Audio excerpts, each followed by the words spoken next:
On parlait de Facebook même d'ailleurs. Actuellement, il y a des personnes qui pensent que le simple fait de faire une créa ou bien de faire une jolie vidéo, aller poster sur Facebook, ça peut permettre de cartonner en une fraction de seconde ou bien en 2 ou 3 jours d'exercice. Alors qu'actuellement, où on s'en va? Tout le monde est en train d'accueillir l'intelligence artificielle avec bon cœur. Donc, en même temps qu'on accueille ça avec bon cœur, on oublie que tout est en train de se vendre, tout commence à devenir payant. Regardez Facebook, quelqu'un qui reste en organique là, c'est très difficile pour lui, sauf si tu es un influenceur, sauf si tu as déjà de l'influence, tu as déjà une grande base de données de fans qui sont déjà abonnés à ta page. Quand tu fais un post là, je passe à 14. Mais pour les gens comme nous, on se débrouille un peu là. Pour pouvoir cartonner là. Moi, je pense que l'idéal, c'est de miser l'argent. Hein. Parce qu'on dit même pour avoir l'argent, il faut miser l'argent. Ça, c'est très vrai. Parce qu'aujourd'hui, là, moi, il a dit que pour être populaire sur Facebook, c'est-à-dire la popularité qui est plus difficile à avoir, c'est dans le monde physique ici. Si tu arrives à être populaire ici comme ça, dès que tu vas sur les réseaux sociaux, tu deviens populaire automatiquement. Voilà, parce que quand tu es populaire de façon physique, ou bien d'autres médias ont commencé à parler de toi avant que toi-même tu n'ailles sur les réseaux sociaux, c'est beaucoup plus facile. Regarde les footballeurs internationaux. Par exemple, dès qu'un footballeur est bon dans son travail là, et que les médias commencent à parler de lui, voilà, les grands médias qu'on connaît commencent à parler de lui, à l'inviter sur les plateaux. Dès que cette personne crée une page Facebook, un compte TikTok, c'est du jour au lendemain, les millions d'abonnés arrivent. Tout simplement parce qu'il a été d'abord populaire dans le monde physique ici.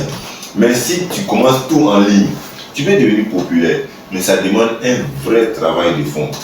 Ça demande vraiment de la concentration et le fait en fait d'aborder des sujets hyper polarisants, c'est-à-dire des sujets qui divisent l'opinion publique, qui font que, c'est-à-dire, genre, tu deviens comme ce qu'on appelle la personne qui dit à voix haute ce que les gens pensent à voix basse. Quand tu abordes des sujets de ce genre-là, forcément, les gens vont te découvrir. Parce que ce sont des sujets en fait polarisants. Deux sont contre, deux sont pour. Mais il y a des sujets, lorsque tu abordes là, c'est seulement des experts qui peuvent te suivre. Voilà, des personnes passionnées par le domaine qui peuvent te suivre. Tout le monde ne peut pas te suivre dans ce genre de sujet-là. Mais lorsque tu parles des sujets de graphisme, des sujets de communication, seulement ceux qui sont dans la communication, par exemple des entrepreneurs qui sont très avancés, pourront vraiment véritablement te suivre et être attentifs à ton contenu. Sinon, en dehors de ça, il faut t'arranger à parler de football, à parler de cinéma, à parler de fest, à parler de plage, voilà, à parler de concerts et à parler des papos. Lorsque tu arrives à te positionner sur ces différents sujets-là, tu peux facilement avoir de la notoriété. Mais si tu parles de sujets professionnels, il te faut vraiment du temps, voilà, et de l'investissement. Soit tu prends beaucoup de temps pour construire ta notoriété, soit tu prends beaucoup d'argent, c'est-à-dire investir beaucoup d'argent pour construire ta notoriété. C'est les deux cas. Ouais, c'est très vrai. Mais il y a beaucoup de personnes qui n'ont pas encore compris ça. Il y a un truc que les gens aiment faire. C'est-à-dire que quelqu'un va créer son buzz tout de suite là. Ça a percé, non? On voit ça beaucoup sur TikTok. Hein. Oui. Ça a percé. Eux, ils vont aller créer les pages, ils vont mettre le nom de la même personne. Oui. Ils vont vous abonner. Ils vont vous les abonner de la personne pendant un moment là. Et puis, après, on pense que c'est la société, ça ne marche plus. Parce que le buzz est fini. C'est ça. Alors, si vous prenez ton temps pour réfléchir dans ta propre stratégie, c'est ça. Tu as créé dans ta propre chose, propre à toi-même. Tu as animé, tu as misé ton argent, mais tu n'as pas d'argent. Mais tu as été très persévérant et résilient dans la création de contenu, l'animation de ta page. Et aussi, il ne faut pas oublier les mots qu'on disait, la cohérence. Voilà, parce que les gens ne peuvent pas venir sur une page même qui ne sait pas de quoi elle parle. Aujourd'hui, tu fais ça, demain tu viens dire un autre truc. Comme sur la même page qui contribue en fait ce que tu as dit. Quand c'est comme ça, on ne sait plus qui on suit et qu'est-ce qu'on fait là. Donc, on se désabonne comme dans les groupes WhatsApp là. Quand il n'y a plus d'intérêt là. on quitte. C'est ça. Ah, donc, ce côté-là, je pense que les gens doivent voir ça. Et puis, il y a des catégories de personnes sur Facebook. Il faut qu'on parle de. Ils arrivent de qui? Les gens qui bloquent leur profil là. Et puis, ils envoient invitation. Moi, je ne comprends pas. Ceux-là, on va faire quoi pour eux? C'est-à-dire, toi, en fait, tu bloques ton profil, il ne faut pas envoyer c'est qui. Et tu m'envoies une invitation. Bon, tu fais quelle amitié avec moi? Moi-même, je ne sais pas. Un jour, j'étais dans les commentaires d'un ami là. Et puis j'ai vu une demoiselle qui a commenté et elle est en train de se moquer. Elle dit que le monsieur se fait rare. Donc moi, j'ai vu une commentaire en bas. Faut dire à ton ami qui dit que tu te fais rare. Elle a développé son profil. On va la voir aussi pour l'apprécier. Elle a apprécié le gars qui c'est un beau gosse. Je te dis. Donc, j'ai commencé son profil, je vois que c'est verrouillé. Je suis venu dire, vous pouvez dire à ton ami là, de déverrouiller son profil, on va voir son visage aussi. Ouais. Et on va l'apprécier. Et elle est partie de déverrouiller. Et puis elle me dit, il y a déverrouillé, on s'est moqué, puis c'est fini. Mais c'est pas bien. Voilà. En tout cas, moi, je n'arrive pas à percevoir pourquoi les gens font ça. Bon, peut-être que ce sont des gens qui qui ne font pas du personal branding, qui n'entreprennent pas, qui font ça. Parce que si tu fais de l'entrepreneuriat, les gens, dès qu'ils voient ton profil, la première des choses qu'ils vont faire, ils vont aller vérifier, ils vont cliquer, essayer de tout savoir sur toi avant de s'engager. Mais si ton profil est verrouillé, en fait, disons que l'hypothèse où le profil d'un entrepreneur soit verrouillé est nul. Parce que en tant qu'entrepreneur, et puis tu es sur les réseaux sociaux, tu ne peux pas verrouiller ton profil. Parce que si tu verrouilles ton profil, en fait, tu fermes la porte d'accès des gens à toi. Et lorsque les gens n'ont pas véritablement accès à toi, ils t'abandonnent sur les réseaux sociaux. Ça, c'est clair. Parce qu'un des pouvoirs des réseaux sociaux, c'est l'interaction. Par exemple, une grande personnalité comme ça du pays, on peut dire par exemple les Assalfo, peut-être, on peut dire même les ministres, des grandes personnalités, en tout cas les footballeurs, etc., des personnes à forte notoriété. Par exemple, quand tu vas sur leur page, même les Stanley, quand tu laisses les commentaires, souvent les gars répondent aux commentaires. Si ce n'est pas un réseau social, tu sais où tu peux faire ça. Même quand vous êtes dans un événement et que tu l'abordes, par exemple, s'il n'a pas été décidé de t'ignorer, tu vois, et là encore ça fait beaucoup plus mal parce que tu l'as vu physiquement en train de t'ignorer. Alors que sur les réseaux sociaux, tu ne l'as pas vu en train de zapper ton commentaire. Et un jour, je viens répondre à ton commentaire, ça fait plaisir. Donc un entrepreneur, c'est lorsqu'il est sur les réseaux sociaux, c'est en fait donner plus de possibilités aux gens d'interagir avec lui. Donc ceux qui verrouillent leur profil là, je pense que ce ne sont pas des entrepreneurs, ce ne sont pas des personnes qui cherchent à se positionner grâce au personal branding, ce sont aussi peut-être des personnes qui n'ont aucun contenu sur leur page Facebook, qui ne partagent rien du tout. Voilà, ou bien c'est encore des personnes qui sont là simplement pour faire les commentaires sur les vidéos des gens pour rire et tout.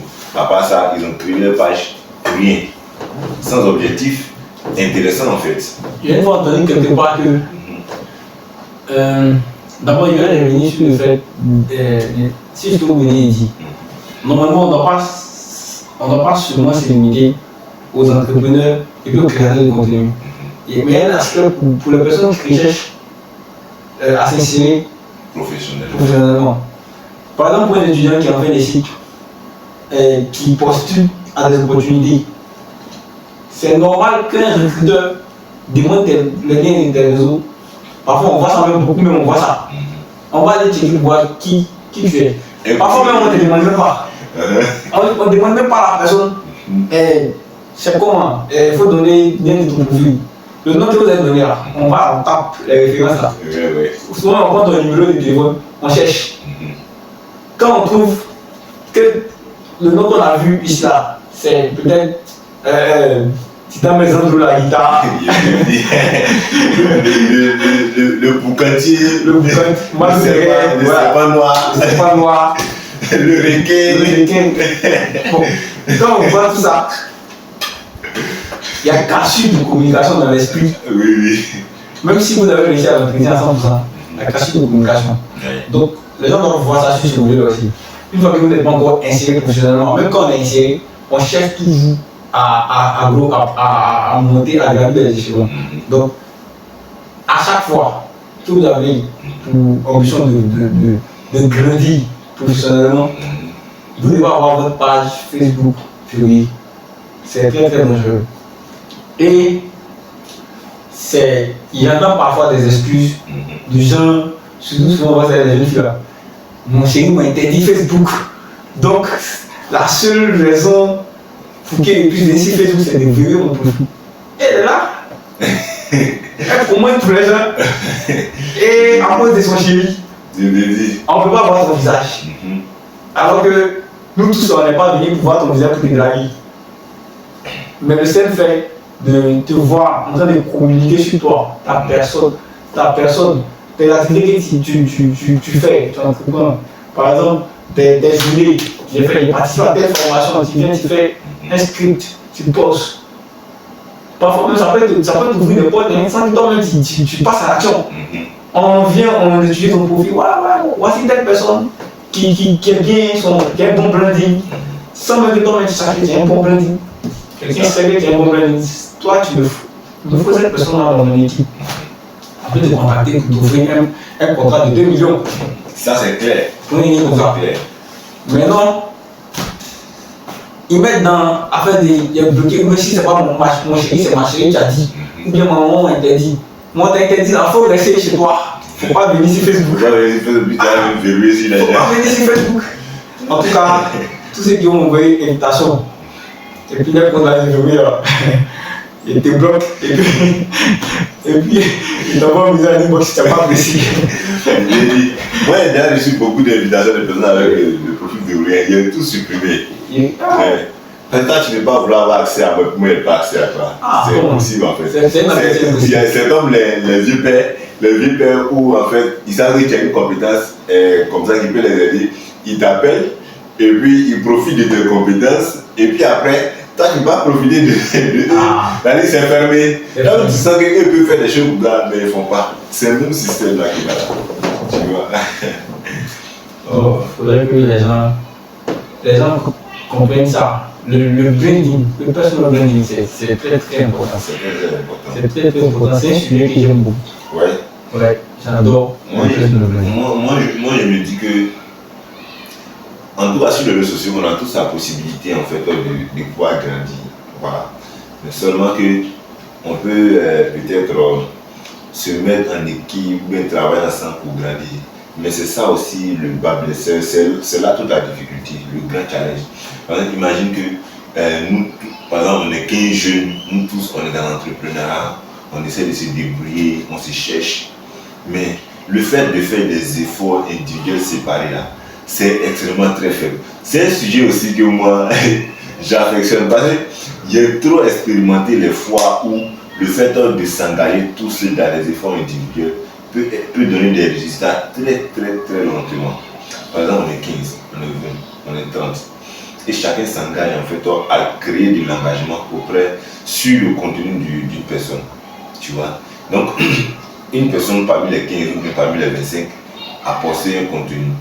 Maintenant, les autres 24 personnes viennent en bas du contenu et puis laissent des avis par rapport à ce contenu-là. Forcément, c'est un robot qui dirige Facebook. Les algorithmes, c'est un robot, c'est une programmation. Il va se dire que si les gens viennent parler en bas de ça, là, ça veut dire que ça mérite d'être montré à d'autres personnes. Il va montrer à d'autres personnes et dans ça, d'autres personnes très intéressantes vont découvrir le contenu de la personne qui a fait son contenu. Mais souvent même nos amis, nos potes, ceux même qu'on dit que c'est notre frère ça. Souvent même dit que c'est notre gassa, mais c'est mon binôme. Il va voir son contenu qui parle de son business. Mais il ne va rien dire. Quand il voit que c'est pour son gars, il passe plus vite. J'ai l'impression que le contenu là, vient de le regarder. Il va commenter ou pas. C'est comme si le contenu avait dit toi, Dieu veut dépasser, tu vas commenter, non. Il dit à ton ami qu'il ne va pas commenter. Mais il passe plus vite. Tu vois. Alors que normalement, Facebook là, il pense que Facebook et TikTok, il compte le fait que, c'est-à-dire le nombre de personnes qui ont vu le contenu là. Par rapport à 3 secondes. Maintenant, si la personne a fait 3 secondes sur le contenu et ils enregistrent ce que la personne a vu, mais ton pote, même ton gazan, même a vu ton côté et puis il a switché très rapidement. Quand c'est comme ça, c'est pas bon. Même si son contenu ne te dit rien, vous savez qu'au jour d'aujourd'hui, c'est la notoriété en fait qui fait vendre. La notoriété dans un premier temps et puis dans un deuxième temps la qualité du produit. Mais si vous ne pouvez pas faire des actions pour donner la notoriété à votre collègue ou bien à votre gaza ou bien à votre binôme, c'est pas la peine en fait. Votre amitié là, c'est pas une sorte d'amitié avec intérêt, mais dans la vie, c'est important de se soutenir. C'est extrêmement important que les gens comprennent ça. Même vidéo de ton ami par exemple là, c'est important de regarder jusqu'à la fin. Parce que peut-être que ce qu'il est en train de dire même dans la vidéo là, toi-même là, ça peut t'aider. Mais toi tu passes vite. Ça arrive tu comprends? Ou bien il a posté un texte, tu ne lis pas. Tu passes vite. C'est mon ami. Oui. C'est quoi il va dire? C'est ça. Souvent les gens traversent des situations très difficiles. Et souvent ils vont sur les réseaux sociaux et puis ils font des publications qui peuvent interpeller les gens. Mais toi c'est ton gars, tu vois sa publication, tu passes vite. Alors que peut-être qu'il a lancé un message d'alerte pour dire que peut-être il est désolé d'une situation, ou bien il y a une situation qu'il en a marre de vivre, mais au moment où il est en train de vivre la situation, il n'avait pas la capacité ou bien la force émotionnelle de t'appeler toi son ami pour t'expliquer la situation. Donc il a fait une publication sur Facebook par exemple.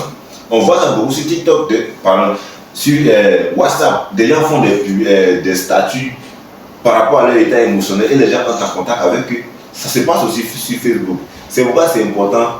Si vous avez le temps de vous asseoir, essayez vos meilleurs amis là, essayez de regarder les récents contenus. Peut-être que la personne a laissé un message d'alerte là-bas, mais toi tu n'es pas au courant, tu dis que c'est ton pote. Quand tu vois son contenu, tu passes vite.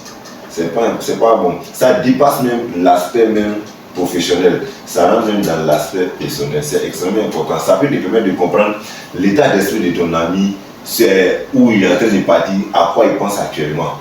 Donc c'est extrêmement important, ce genre de choses-là. Ouais, c'est extrêmement important. Donc là, on parlait de branding, personal branding, et tu essaies de parler de la collectivité en fait, dans cette histoire de branding. Moi, je pense que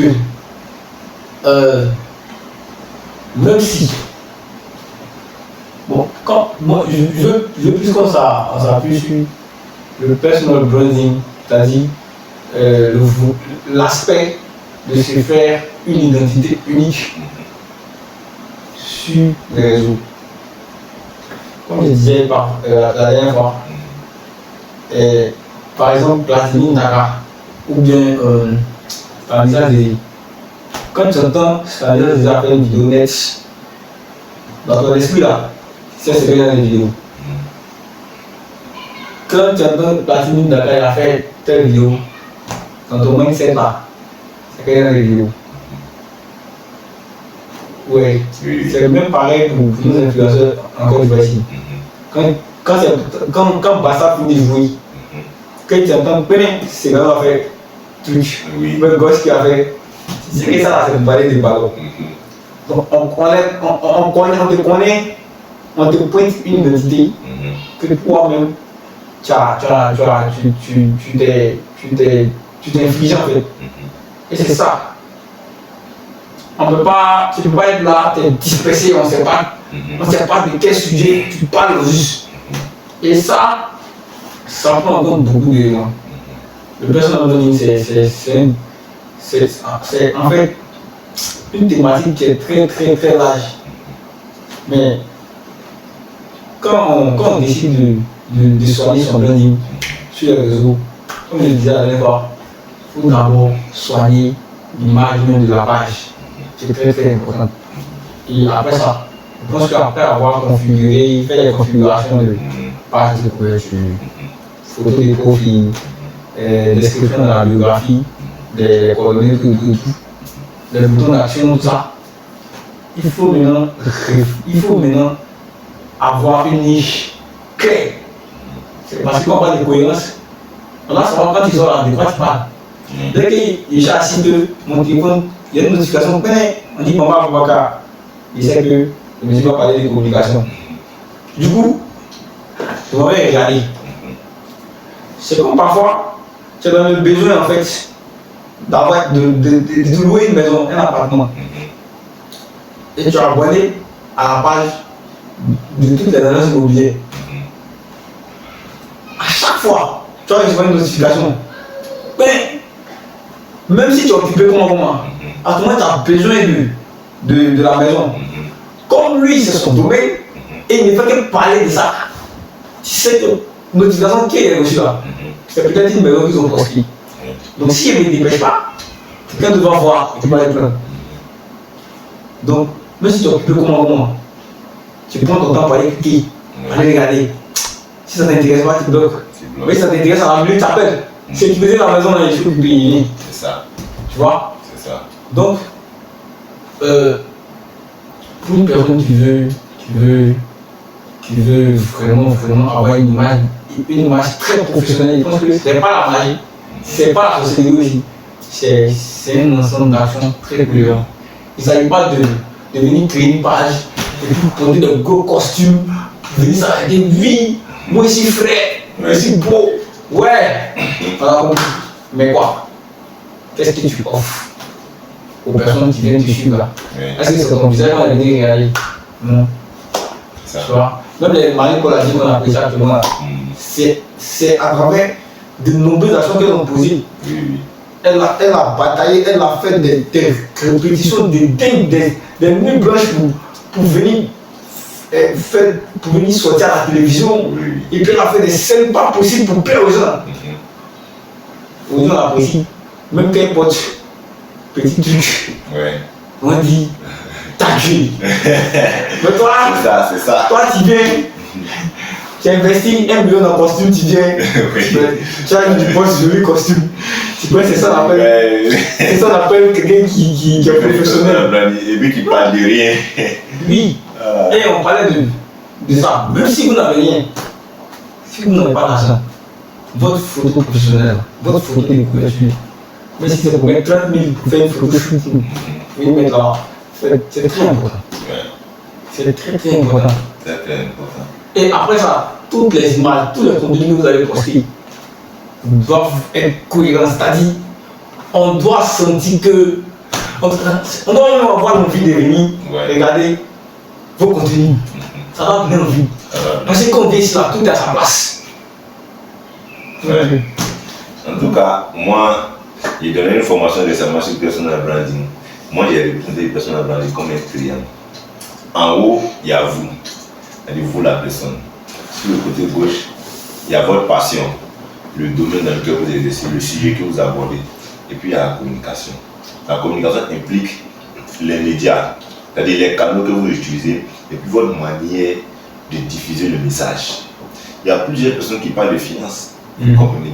C'est-à-dire, lui, il a sa manière propre à lui de parler de finances. Mais il y a un autre jeune là, que moi je connais, lui aussi il a sa manière de parler de finances. Lui parle de ses finances en Ousia.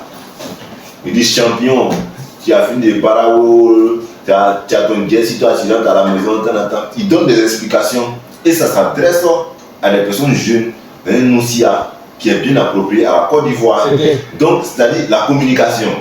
Donc, les gens qui suivent Stanislas Zézé sont différents des gens qui suivent ce jeune-là. Tout simplement parce que chacun d'entre eux partage sa passion d'une manière différente. Et c'est ça qui fait la spécificité de chacun d'entre eux. Et donc, c'est ça le personal branding. Vous, le sujet que vous abordez, ou bien votre passion, plus la manière dont vous communiquez votre passion. C'est tout. Si ça, c'est bien réglé, oh, Jack a tenu comme ça, tac, pour partir. Et puis ils vont passer ces sociétés. Alors, ils vont passer ces C'est fois facile. Alors que c'est fois facile, il dire. Oh. Mais notre plus gros problème ici, c'est la pression sociale. La pression sociale. Et puis on est très pressé parce que quand on voit quelqu'un a réussi quelque chose, ça nous met trop de pression.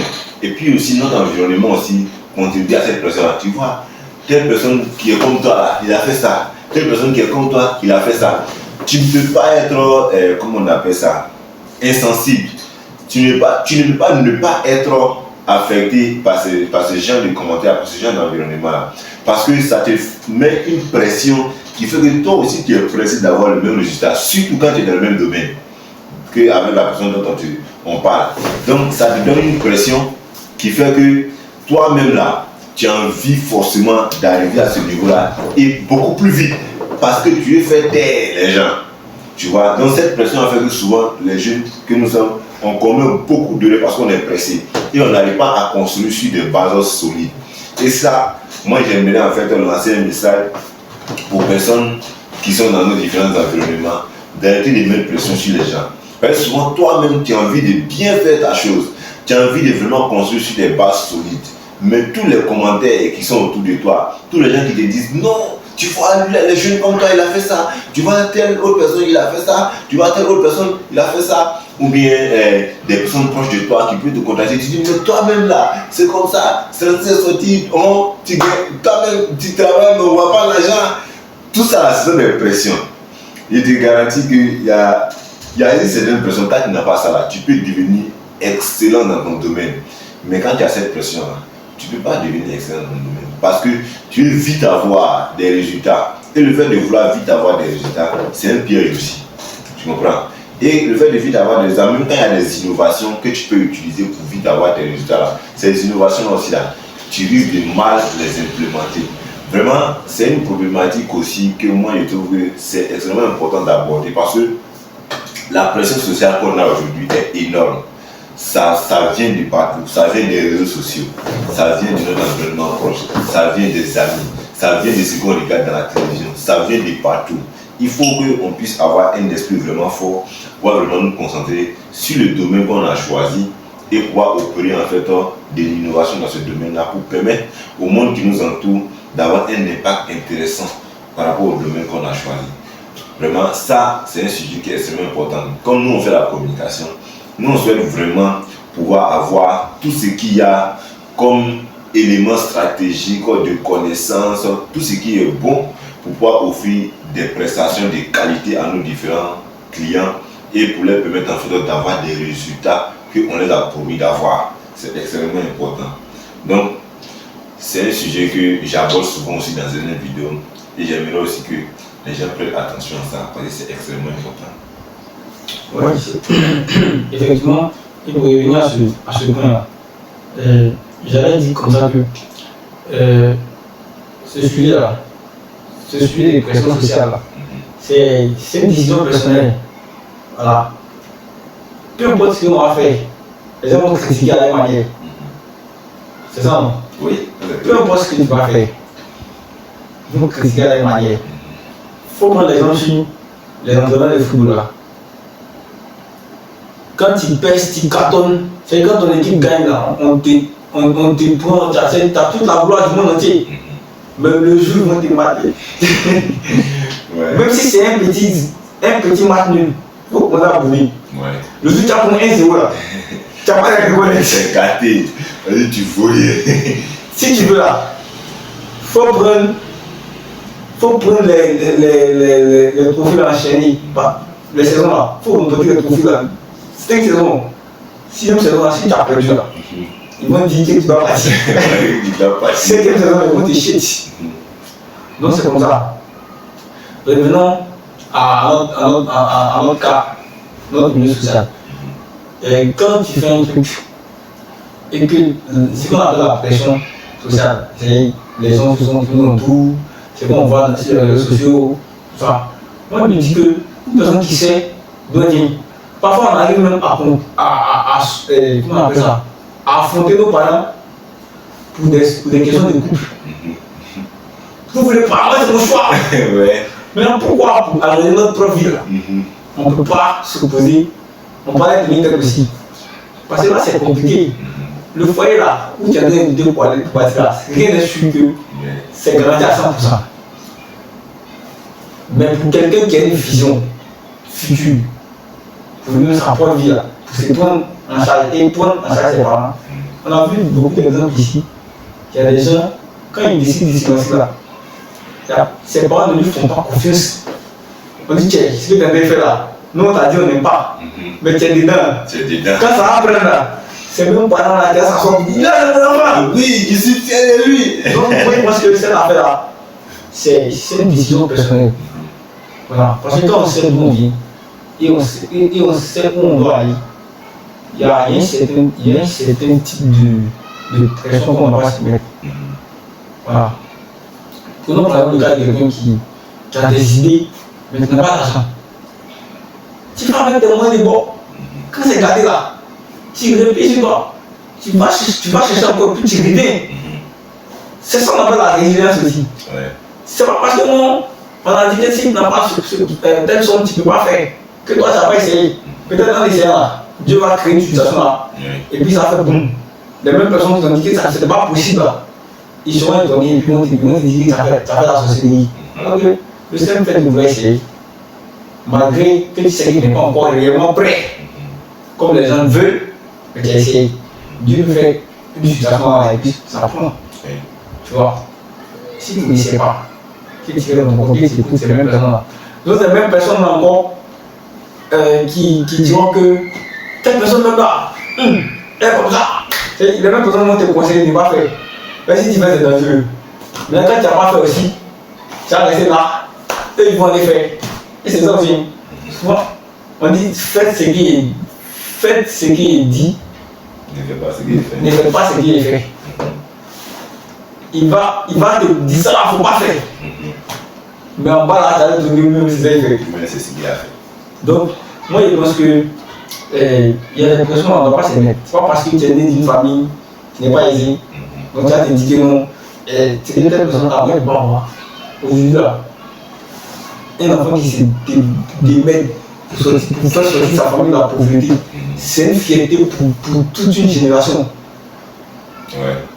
Vous comprenez, non? On dira que c'est grâce à telle personne. Mais si tu meurs, si ça a perdu de génération en génération, ton nom, vous avez oublié. Donc là, c'est une affaire de prise de conscience. Voilà, tu ne peux pas écouter quelqu'un. Quand tu as la vision, c'est clair. Vas-y. Écoute souvent les gens, et puis tu payes ce qui est bon dedans. Et qui n'est pas bon dedans, tu jettes. Ce que tu estimes que c'est bon dedans, tu prends. Tu fonces. Tu sais, ça a échoué. Tu reviens. Il y a un monsieur qui m'a dit une fois, il ne faut jamais avoir peur de reconnaître que tu as échoué. C'est bon en entrepreneur. Quand ça ne va pas, il faut reconnaître que ça ne va pas. Et tu reviens. Après encore, tu sors pour aller essayer. Parce que la vie là même est comme ça. Au lieu là, tu es en train de faire toute une activité, ça prend pour toi. Demain matin, tu t'es réveillé, tu es parti au travail, une situation se passe, c'est le chaos. Si tu n'as pas la mentalité, le mental fort, pour comprendre qu'on peut quitter des zéros pour arriver à héros. Tu n'as jamais essayé. Tu vas rester là à accuser les sorciers. Alors que tu as la possibilité de rester encore. Vous pouvez au monde que c'est arrivé, c'est pas de ma faute. Mais essayer, voilà ce qui va arriver. Si des personnes vont te dire, vont te dire. Donc, cette question de pression sociale, je pense que c'est une vision personnelle. Chacun doit voir ça de son côté et puis peser s'il veut écouter les gens ou pas. Rien qui sont là, c'est parole des gens qui le font, c'est sur les autres qui vivent. Ils savent si ça les ramène ou pas. Nous autres là, on prend un peu, et puis on ajoute pour nous, et puis on fait ça dans la table de dos. On sort dans la table de dos, on vient, on réfléchit encore, on fonce encore. Donc c'est ça. Maintenant, moi je voulais demander, avec toi, toute ton expérience, quelle est la difficulté principale qu'il y a dans, comment on appelle, le métier de l'impression?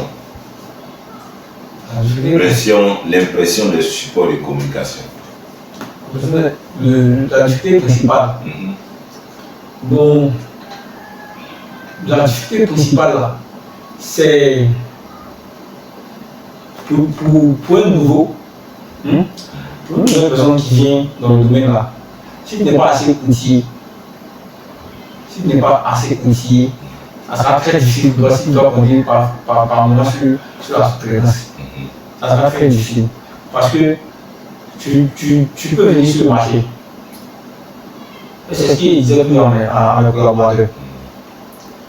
Quand on sait qu'on n'a pas encore atteint ce niveau on n'est pas encore équipé jusqu'à un certain niveau, il y a un niveau de communication qu'on ne fait pas. Parce que souvent, ta communication peut cartonner tellement. Et puis tu vas avoir des clients, c'est-à-dire des clients qui ne vont pas venir de gros marchés pour te permettre peut-être de prendre l'argent pour t'acheter les machines rapidement. Mais les clients vont venir 1, 2. Mais avec des machines un peu complexes, c'est toi qui ne vas pas traiter. Ils vont te pousser à aller le pays à demander les services d'un concurrent. Et si par malheur pour toi, le concurrent, il n'est pas apte à faire, à fournir le service que tu demandes là, pour faire des machines à une panne, quand tu dis quoi à ton client, c'est très difficile. Parfois, on ne demande pas d'avoir tout le matos, mais il faut avoir l'essentiel. Il faut quand même avoir l'essentiel pour venir. Les autres là, tu peux jongler un peu. Et puis après ça, il y a un élément très puissant qui peut faire descendre une impunité, qui peut faire fermer une impunité. Par exemple, nous venons vous voir, moi j'ai tel projet, voilà. Ou bien j'ai des t-shirts, voilà, je veux faire par exemple 7000 t-shirts. Et voici comment il donne son idée. Il n'a même pas essayé de représenter ça sur une feuille. Il a donné son idée. Si vous n'avez pas bien compris, que vous n'avez pas vous n'avez pas eu l'idée de faire une maquette pour montrer une échantillon, pour montrer au client que vous faites à votre tête, que le client refuse, c'est de l'argent que vous avez remboursé. Et ça arrive beaucoup de fois aux débutants. Ce sont des jeunes débutants. Parfois, même tu finis de faire, tu envoies au client la validée. Mais quand il dispose, peut-être après avoir imprimé là, c'est précis. Tu vois, sur la maquette, le client va c'est joli.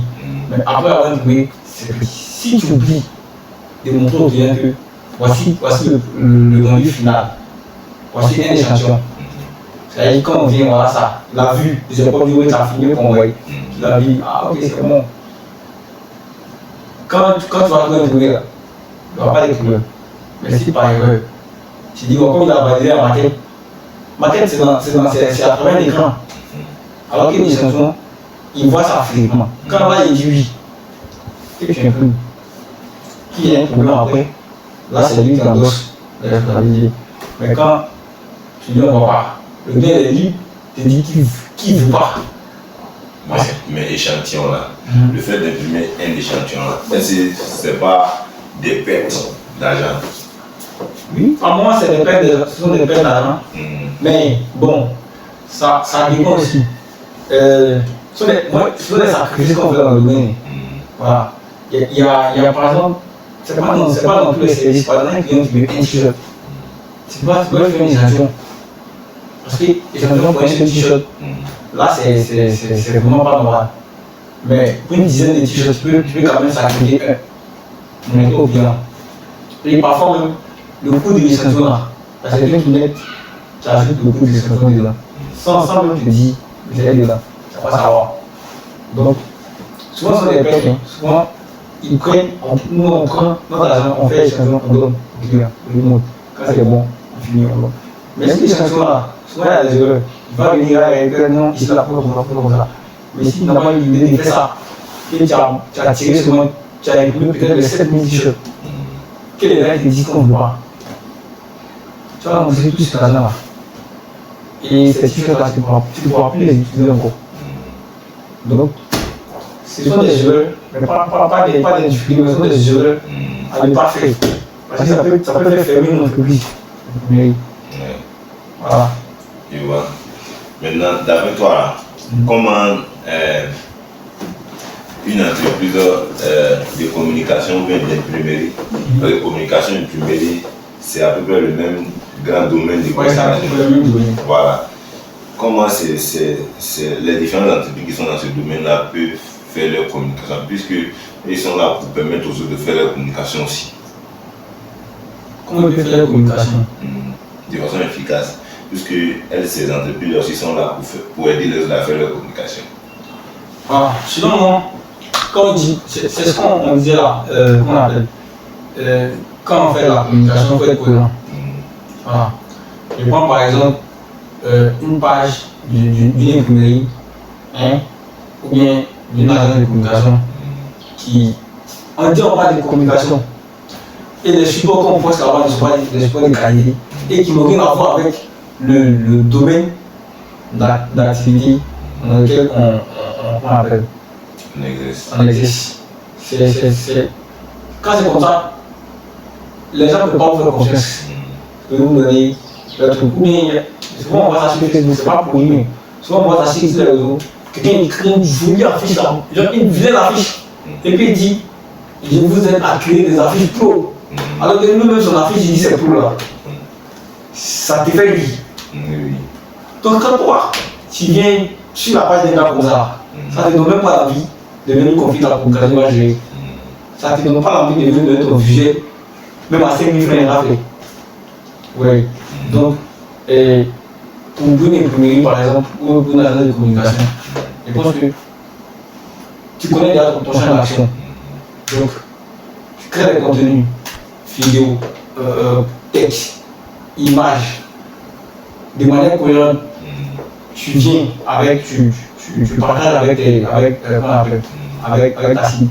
Par moment, il y a des petites rubriques qu'on peut organiser parce que il y a un truc qu'on oublie. On se dit que les abonnés sont sur nos pages, sur nos différents réseaux sociaux. Ils nous suivent là. Ils sont là seulement pour être informés. Parfois, par moment, il faut prendre le temps de te préoccuper en fait de. Ils aiment ça.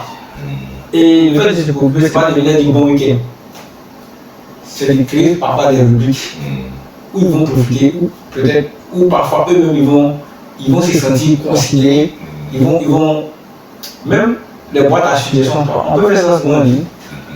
Qu'est-ce que vous nous reprochez, ou bien quelles sont vos critiques, comment on appelle ça? Ça c'est des trucs élémentaires même. Mais on doit organiser des rubriques pour montrer au client qu'il est important à l'abonné qui a raison de rester là, la raison de nous suivre. Je prends par exemple les gens qui font les jeux, les différents jeux avec les abonnés là. C'est des trucs qui sont bien. Parce que tu permets aux abonnés de participer à un concours et puis après ils gagnent quelque chose. Ils sont considérés, il a envie de rester là, dans l'espoir de gagner un jour. Parce que là, il ne paye pas d'argent. C'est les gens qui se connecter, ils viennent sur leur page, ils voient, ceux-là, ils passent d'imprimerie, sont bien. Moi, je pense que peu importe la manière dont on va communiquer là, si la communication n'est pas présente sur le domaine de l'activité là, ça ne va pas bien, ça ne va pas passer. Peut-être que, comme vous êtes un spécialiste, vous avez des idées plus avancées dans la manière dont les gens peuvent communiquer dans les différents domaines, comme on va dire l'imprimerie, agence de communication. Mais s'il n'y a pas de cohérence dans les actions, ça ne peut pas prendre. Voilà. C'est très intéressant. Voilà. Sinon, pour moi, en ce qui concerne les entreprises de communication et puis donc tous ceux qui sont dans l'imprimerie et tout là, moi je pense que la meilleure manière pour ces entreprises-là de pouvoir communiquer, c'est par exemple lors d'événements. Voilà, parce que généralement, les événements ciblés, pas dire n'importe quel événement, les événements ciblés, par exemple, lorsqu'il y a un événement sur l'entrepreneuriat, c'est pour moi les seuls bons endroits en fait où tous ceux qui sont entrepreneurs, dans le domaine de la communication de l'imprimerie doivent être en fait. Parce que c'est là-bas en fait que vous allez rencontrer des chefs d'entreprise. Parce que généralement, les chefs d'entreprise, on peut les toucher à travers la publicité, mais un chef d'entreprise a la manière la plus sûre de le convaincre, c'est d'être en contact physiquement avec lui et de lui parler comme ça, comme on dit chez nous, colo. Ouais. Voilà, c'est la meilleure manière de convaincre un chef d'entreprise qui est là, d'après moi. Donc, pour moi, tous ceux qui sont dans l'imprimerie, la communication et tout ça, c'est de participer à beaucoup d'événements. Et en participant à beaucoup d'événements, forcément, comme moi j'aime le dire, quand tu vas dans un événement, en tant que personne qui est dans la communication, il ne faut pas te concentrer sur les autres personnes.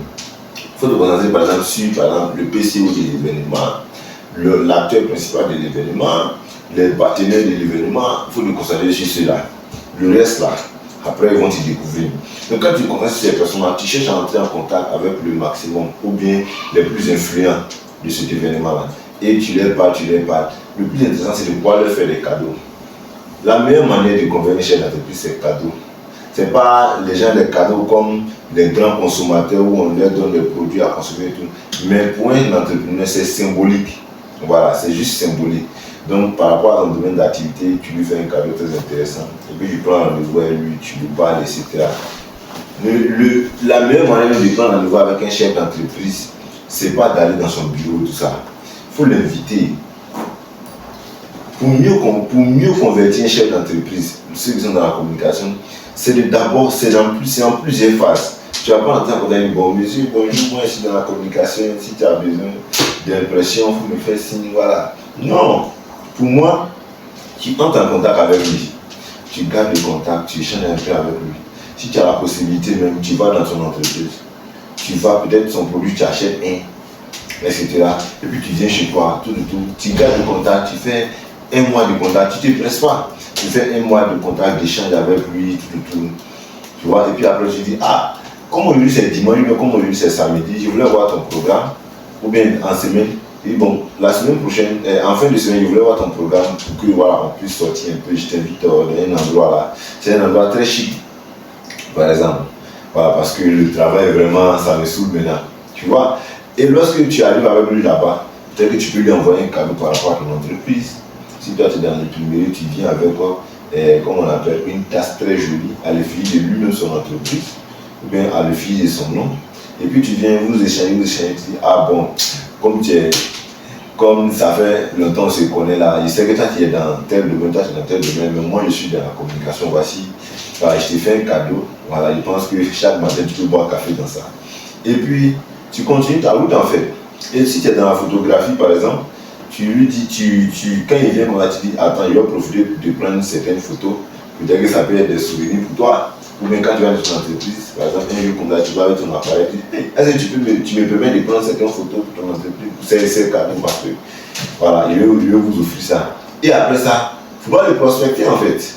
Tu ne le prospectes plus, tu lui as fait ce cadeau-là, non? Voilà, tu le laisses, ainsi de suite, ainsi de suite. Lui-même, un jour, il va te demander. Même s'il ne te demande pas sur l'état. Et puis la majorité des gars vont te demander sur l'état. Il faut m'expliquer ton entreprise, vous faites quoi? Tu l'expliques. Et quand tu l'expliques, tu profites de ça pour lui montrer en fait les failles que tu as observées par rapport à tout ce que tu as fait dans son entreprise. Et tu te bases sur ça pour alimenter votre conversation. C'est lui qui va se dire, mais si je veux faire telle chose là, ça me fait comment? Tu dis, ah, ça va être comme ça, ça va être comme ça. Et là, tu relaxes plus tu es plus relax dans la négociation. Si c'est une prospection classique, dis bonjour monsieur, voilà, on s'est rencontré à tel événement, voilà, je voulais vous dire, vous saluer et puis vous informer que je suis dans la communication, si vous avez besoin de trucs, voilà. Là, vous pouvez m'appeler, et puis 3 jours après, tu l'appelles encore, est-ce que vous n'avez pas toujours besoin de quelque chose? Ça, ce sont des prospections classiques. Mais ce qu'il vient de dire là, je pense que c'est une prospection qui nécessite de la patience et ça donne aussi des résultats très intéressants. Donc je pense qu'avec ce genre de méthode là, il ne faut pas être pressé, mais ça peut être très rentable à long terme. Donc tous ceux qui sont dans la communication, dans l'imprimerie, vraiment consacrez-vous aux événements. Alors, même si vous faites des publicités en ligne, les événements où vous rencontrez physiquement les chefs d'entreprise, ça a beaucoup plus d'impact que la publicité en ligne.